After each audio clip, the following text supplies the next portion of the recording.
Mata uang asing apa sih yang paling kuat di dunia? Kenapa rupiah terus melemah dalam jangka panjang? Apakah ada cara buat kita untuk beli mata uang yang jauh lebih kuat dari rupiah? Ini yang kita bakal bahas di video kali ini. Kita bakal bandingin mata uang seperti Swiss franc, Singapore dollar, US dollar, dan mata uang lainnya. Supaya kalian bisa mutusin cara terbaik untuk diversifikasi versi kalian sendiri. Dan kita paham, kalian bakal nonton video ini beberapa hari, minggu, bulan, bahkan tahunan setelah video ini pertama kali rilis. Tapi sejarah itu mengulang, ketidakpastian akan selalu ada dalam bentuk yang berbeda-beda. Jadi, video ini bakal selalu relevan mau apapun kondisi global di momen yang kalian nonton. Saat video ini dibuat, ketidakpastian itu lagi tinggi-tingginya. Saat ini, perang Iran-Israel membuat harga minyak naik tinggi dan kita nggak tahu kapan konflik Iran-Israel yang membawa tantangan ekonomi dan geopolitik ini bakalan selesai. Dan salah satu yang tertekan juga nilai rupiah kita. Saat ini ada di sekitar 17.000 dan ada beberapa orang yang memprediksi rupiah kita bakal anjlok ke 20.000 dalam beberapa bulan lagi. Bisa kejadian bahwa rupiah ke 20.000. Mungkin juga lebih tinggi lagi. Nah, gimana pendapat kami? Apakah rupiah akan ke 20.000? Menurut tim Overpost, dolar menjadi 20.000 itu bukan sebuah kemungkinan yang kecil, tapi sebuah hal yang hampir bisa dibilang pasti terjadi.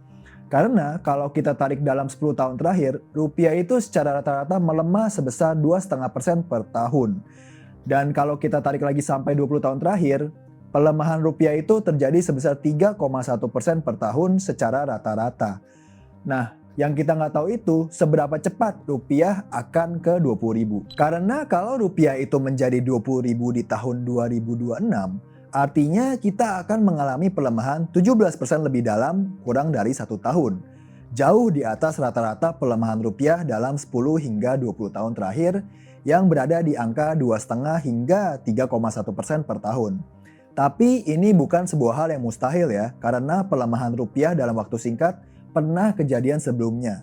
Misalnya di tahun 2013 saat rupiah melemah sekitar 22% dalam 6 bulan, atau waktu Covid di tahun 2020 saat rupiah melemah 20% dalam 2 bulan. Otomatis kita tidak bisa pungkiri bahwa ternyata banyak juga mata uang asing yang mengalahkan return investasi di instrumen-instrumen yang kita kenal. Misalnya deposito, obligasi, bahkan saham di momen-momen tertentu kayak 2013 dan 2020 yaitu saat Covid, di mana rupiah bisa melemah 20%-an dalam waktu yang singkat. Dan kalau rupiah melemah 20%-an terhadap US dollar, otomatis orang yang cuma pegang dolar aja bisa ngalahin teman-teman yang berinvestasi di saham dan yang cuannya itu sekitar 15 hingga 20%. Apalagi ternyata ada mata uang asing yang cuma kita pegang cashnya aja, alias tanpa kita perlu masukin ke deposito atau beliin obligasi negara asalnya, mereka udah bisa ngasih cuan 5,5% per tahun dalam jangka panjang kalau pairnya itu sama rupiah. Maka dari itu, di video kali ini, tim Overpost akan bahas mata uang asing apa aja yang performanya paling kuat dalam 5, 10, dan 20 tahun terakhir. Opsi untuk investasi di mata uang asing ini udah jauh lebih gampang dibandingkan dulu, terutama dengan kemajuan mobile banking. Saat ini, switching antara satu mata uang dengan mata uang lainnya udah jauh lebih mudah dan margin jual belinya itu sudah super tipis. Dan sebagai thought eksperimen, walaupun kita berharap perang ini tidak berlanjut, kita pengen tahu mata uang mana yang akan selamat jika perang ini terus berlanjut dan perang dunia ketiga terjadi. Kita bahas semua di sini, let's go!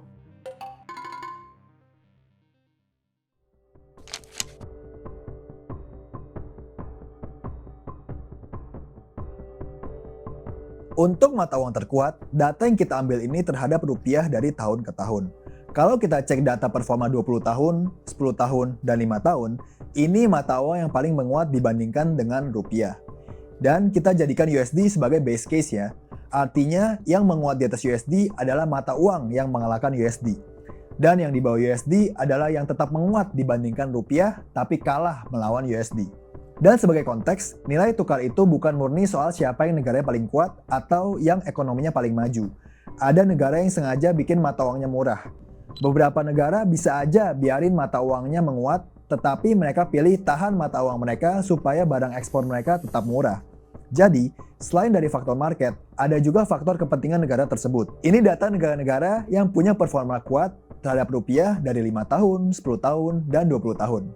US dollar itu menguat sekitar 85,6% dalam 20 tahun terakhir alias 3,1% per tahun. Dan kalau kita lihat 10 tahun terakhir itu 2,5% per tahun, dan kalau 5 tahun terakhir itu 3,5% per tahun. Swiss franc itu menguat 191% dalam 20 tahun terakhir alias 5,5% per tahun. Kalau 10 tahun terakhir itu 4,6% per tahun, kalau 5 tahun terakhir itu 6,3% per tahun kalau kita bandingin sama rupiah. Singapura dolar itu 128,5% alias 4,2% per tahun dalam 20 tahun terakhir. Kalau 10 tahun terakhir itu 3,2% per tahun, kalau 5 tahun terakhir itu 4,4% per tahun. Dan dalam periode 5, 10, dan 20 tahun, kita bisa lihat yang secara konsisten mengalahkan US dollar itu cuma Swiss franc sama Singapura dollar. Ada mata uang lainnya seperti Thai baht, Chinese yuan, Taiwan dollar, dan euro yang outperform US dollar terhadap rupiah dalam periode-periode tertentu. Tapi tidak sekonsisten Swiss franc dan Singapura dollar. Nah, pertanyaannya, gimana sih cara kita beli Swiss franc, Singapura dollar, atau US dollar? Cara yang old school, kita bisa tukerin cash via money exchange. Tapi, money exchange itu margin antara jual beli itu tebal-tebal. Ini kalau kita mau tukerin cash di airport. Contoh aja ya, rate per 31 Maret 2026. Rate itu segini. Spread USD 430, SGD 260, dan CHF 650. Tapi kalau kita bandingin sama bank, misalnya MyBCA atau Genius, spreadnya itu jauh lebih kecil. Ini table spread di beberapa bank. Di BCA, spread USD-nya itu 100, SGD 190, dan CHF 318. Bahkan di Genius, spread USD-nya cuma 74 dan SGD 94. Tapi, buat CHF-nya belum ada ya. Di bank-bank lain kayak Mandiri, CIMB, seharusnya juga ada. Silahkan kalian cek ke bank kalian masing-masing. Buat belinya, sekarang udah cukup simple ya. Contoh, kalau mau pakai MyBCA, kalian tinggal scroll sedikit ke bawah di bagian Pockets, klik Forex Pockets, aktifin, ikutin instruksi, dan tinggal masukin jumlah mata uang asing yang kalian mau. Prosesnya cukup simple. Kalau di Genius, tinggal klik Rates, dan tinggal activate mata uang yang kalian mau. Dan juga masukin jumlahnya. Step-stepnya juga simple ya di Genius. Intinya, udah ada banyak cara buat kalian untuk beli mata uang asing dengan spread kecil. Dan dapat penguatan seperti di table yang tadi kita bahas. Sekarang kita ke alasannya. Kenapa sih Swiss franc dan Singapura dollar itu menguat? Kita bahas Swiss franc dulu. Swiss itu netral secara politik sejak ratusan tahun. Mereka nggak ikut perang dan nggak ikut aliansi militer besar. Bank sentral mereka, Swiss National Bank alias SNB, punya reputasi yang dijaga ketat. Dan yang menarik, SNB sering intervensi buat mencegah franc terlalu menguat. Karena demand globalnya begitu tinggi sampai bikin ekspor Swiss mahal. Swiss franc itu kuat karena dunia berebut buat hold mata uangnya saat situasi nggak pasti. Kedua, Singapura dollar. SGD naik 128,5% lawan rupiah dalam 20 tahun. Dan mungkin ini kesannya aneh. Singapura nggak punya apa-apa, nggak ada minyak, nggak ada tambang, nggak ada lahan pertanian. Air minum aja sebagian masih impor dari Malaysia. Tapi Singapura itu bukan negara produsen, mereka negara perantara. Mayoritas ekspor Singapura itu reekspor barang masuk, diproses, dan keluar lagi dengan harga yang lebih tinggi. Minyak mentah masuk dari Timur Tengah, diolah jadi bahan bakar pesawat dan petrokimia, dijual ke seluruh Asia. Chip elektronik masuk, dirakit, dites, dikirim lagi. Margin inilah yang menjadi salah satu pendukung besar ekonomi Singapura. Nah, kalau model ekonomi Singapura itu beli bahan baku dari luar, proses, jual lagi, maka biaya impor itu segalanya. Makin murah bahan bakunya, maka makin gede marginnya. Terus, gimana cara bikin impor murah? Salah satunya adalah bikin mata uang lo kuat. Coba bayangin Singapura mau beli minyak mentah dari Arab Saudi. Harganya 1 barel $80. Kurs SGD lagi 1,3 per dolar. Berarti mereka bayar 104 SGD per barel. Nah, sekarang SGD menguat dari 1,3 jadi 1,2 per dolar. Harga minyaknya masih sama, $80. Tapi sekarang mereka cuma bayar 96 SGD. Barang yang sama, tapi harga lebih murah. Bukan karena minyaknya turun, tapi karena uang mereka lebih kuat. Itu gunanya mata uang kuat buat negara yang hidupnya dari impor. Mungkin kalian bertanya, kalau biaya impornya semakin murah, berarti nilai ekspornya jadi mahal. Dan bikin barang ekspor Singapura susah dijual dong. Nah, yang unik dari Singapura, ekspor utama Singapura itu barang-barang high-tech seperti integrated circuits, refined petroleum, dan pharmaceutical. Nggak mudah buat pembeli barang-barang ini pindah supplier hanya karena SGD naik. Switching cost-nya jauh terlalu besar. Jadi, walaupun barang-barang dari Singapura lebih mahal karena SGD menguat, mereka tetap butuh reliability, speed, dan presisi yang dimiliki oleh Singapura. Makanya, Monetary Authority of Singapore alias MAS, Bank Sentral Singapura, sengaja biarin SGD perlahan menguat. SGD kuat, impor murah, inflasi terjaga, margin dari ekspor tetap sehat. Singapura dolar dan Swiss franc secara 20 tahun terakhir memang dua mata uang yang paling konsisten ya. Tapi 20 tahun terakhir belum ada perang yang terjadi secara besar-besaran secara global yang selevel dengan Perang Dunia Kedua. Memang ada momen-momen yang menegangkan, kayak seperti sekarang Perang Iran-Israel maupun seperti tahun 2022 eskalasi Ukraine dan Rusia. Dan ini yang kita berusaha jawab, apa yang terjadi dengan mata uang kalau perang besar-besaran itu terjadi?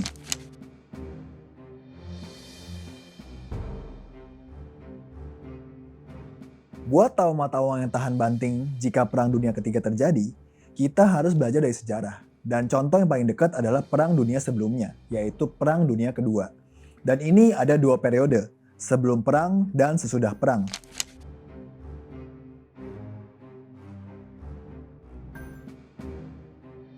Krisis global 1929 berdampak sangat besar buat ekonomi negara-negara di dunia, termasuk negara dengan mata uang terkuat saat itu, Inggris. Karena terdampak krisis global 1929, di tahun 1931, Inggris meninggalkan sistem yang mereka ciptakan sendiri, yaitu gold standard.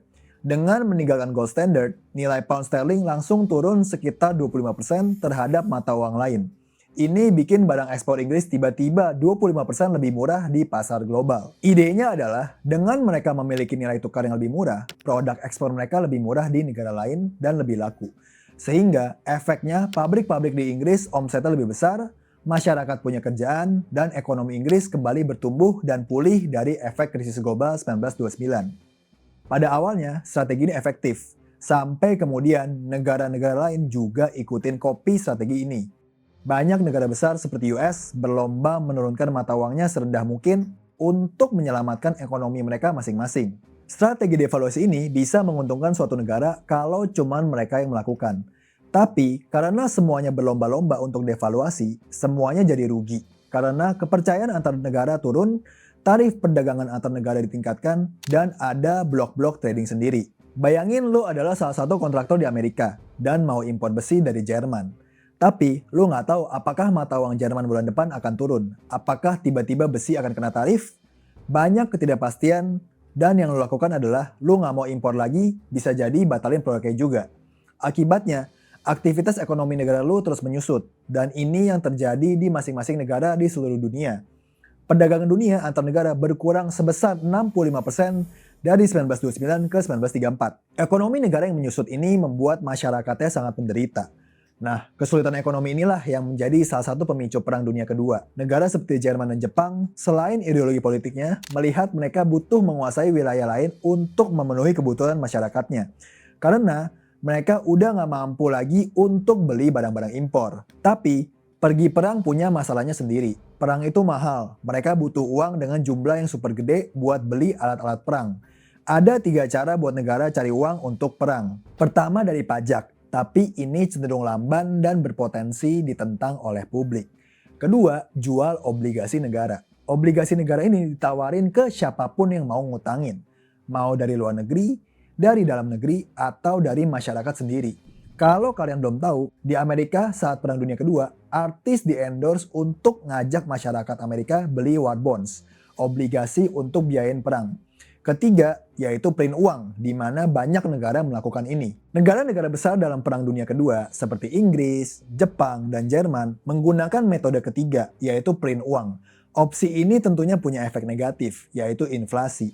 Negara-negara ini paham risiko ini, namun mereka tetap ngeprint uang dengan alasan nanti inflasi bisa diurus setelah mereka menang perang. Print uang ini jadi taruhan besar buat mereka untuk menangin Perang Dunia Kedua. Tapi hasilnya kita semua tahu ya, Jerman dan Jepang kalah, Inggris dan Amerika menang. Bagaimana nasib mata uang mereka? Kita sekarang bahas periode setelah perang terjadi.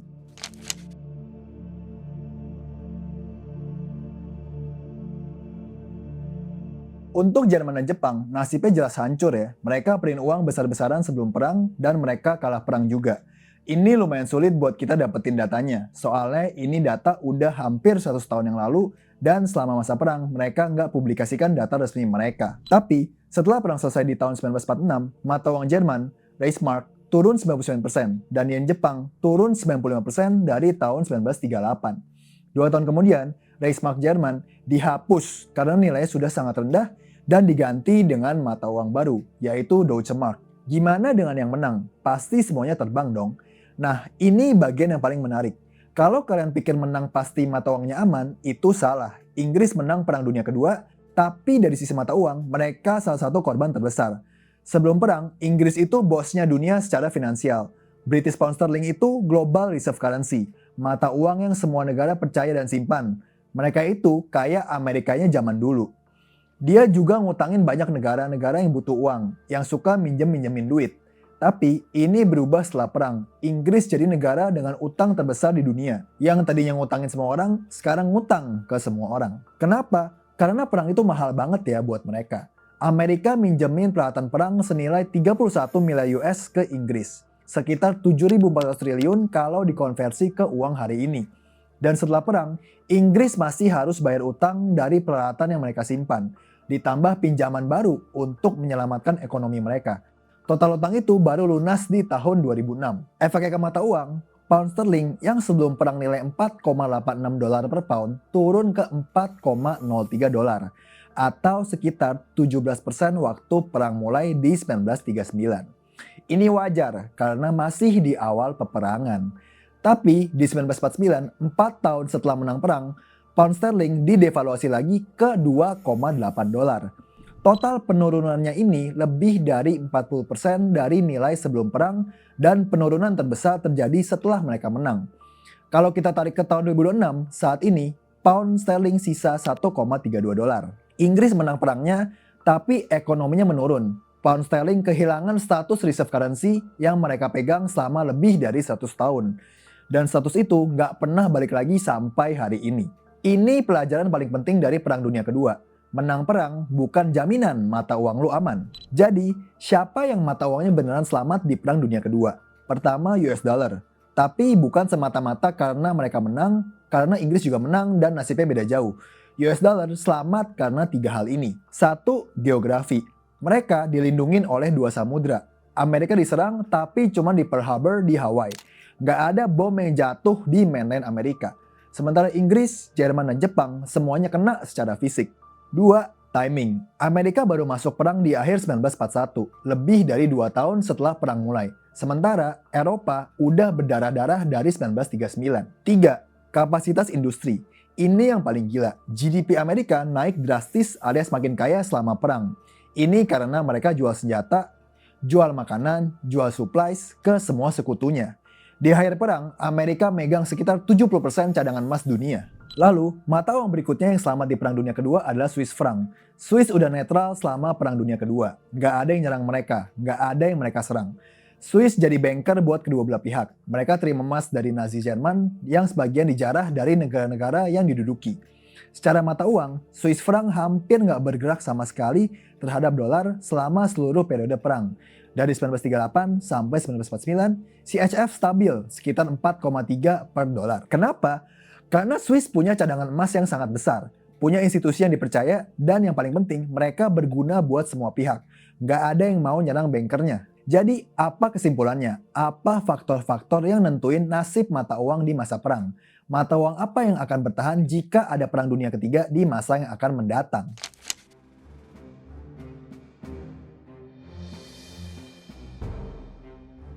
Sejarah menunjukkan ada 4 faktor utama yang menentukan apakah mata uang sebuah negara dapat bertahan perang atau enggak. Faktor pertama, menang versus kalah. Yang paling utama tentunya siapa yang menang dan siapa yang kalah. Negara yang kalah mata uangnya turun 95-99%. Yang menang belum tentu menguat, tapi kalau kalah udah pasti hancur lebur. Yang kedua, faktor geografis dan ketahanan perang. Apakah negaranya survive setelah perang? Jerman dan Jepang jelas hancur ya. Negara dibom, infrastrukturnya hancur, ekonominya lumpuh. Maka otomatis mata uang mereka ikut hancur. Yang bertahan dari perang adalah negara yang menang perang atau yang netral. Menang pun lo harus lihat kondisi ekonomi negaranya. Inggris menang, tapi perang itu ngabisin keuangan habis-habisan.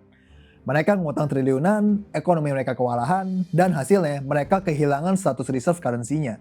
Sementara, kondisi ekonomi Amerika selama perang malah meningkat. Dan di akhir Perang Dunia Kedua, dia yang jadi pemimpin dunia. Kedua adalah faktor geografis. Lokasi Perang Dunia Kedua yang masif ada di Eropa. Amerika diserang tapi cuman Pearl Harbor di Hawaii. Gak ada bom yang jatuh di daerah Amerika karena secara geografis dia di antara dua samudra. Otomatis semua aset-aset produktif mereka, pabrik-pabriknya, beroperasi seperti biasa. Swiss, walaupun punya cadangan emas yang cukup banyak, tidak dipertimbangkan untuk diserang karena salah satu faktornya secara geografis. Swiss merupakan daerah pegunungan yang sulit untuk ditembus. Jadi, geografis dan ketahanan perang adalah faktor untuk melihat apakah suatu negara bisa survive dari perang. Atau kalau netral, apakah negara ini akan ditarget. Seberapa membantu kondisi geografis negara ini. Mata uang cenderung lebih stabil kalau negara itu nggak kena dampak perang secara langsung. Kenapa orang masih mau megang Swiss franc di tengah perang? Kenapa orang percaya sama USD setelah perang? Jawabannya karena ada sesuatu yang nge-backup mata uang itu. Backing itu ada dua jenis. Yang pertama cadangan emas atau mata uang asing. Di akhir Perang Dunia Kedua, Amerika megang sekitar 70% cadangan emas dunia. Swiss juga punya cadangan emas yang relatif besar terhadap ukuran negaranya. Emas itu bukti fisik bahwa suatu mata uang beneran ada nilainya atau tidak. Yang kedua, kepercayaan. Ini sama pentingnya. Kejelasan hukum, bank sentral yang independen, hak properti yang dilindungi. Ini yang bikin orang percaya bahwa pemerintah lo nggak bakal tiba-tiba nyita aset mereka atau print uang seenaknya. Swiss punya dua-duanya di Perang Dunia Kedua, emas dan institusi yang kredibel. Perang itu bikin perdagangan global berantakan, kapal-kapal dagang terganggu, jalur perdagangan ditutup, negara-negara saling blokir. Di kondisi kayak gitu, penting memastikan suatu negara itu punya kemampuan untuk bertahan hidup tanpa negara lain atau tidak. Jepang adalah contoh yang paling ekstrim. Mereka negara kepulauan dengan hampir nol sumber daya alam. Nggak punya minyak sendiri, nggak punya besi sendiri. Itu salah satu alasan mereka pergi perang. Mereka butuh menguasai wilayah lain untuk dapetin resource. Amerika kebalikannya, punya minyak, punya besi, punya pangan, punya tenaga kerja. GDP mereka justru naik drastis selama perang karena mereka bisa produksi semuanya sendiri dan jual ke negara lain. Swiss lebih menarik, mereka negara kecil dan nggak punya banyak sumber daya. Tapi karena mereka netral, mereka tetap bisa berdagang dengan kedua belah pihak yang berperang. Mereka nggak perlu mandiri sepenuhnya, mereka cuma perlu nggak punya musuh.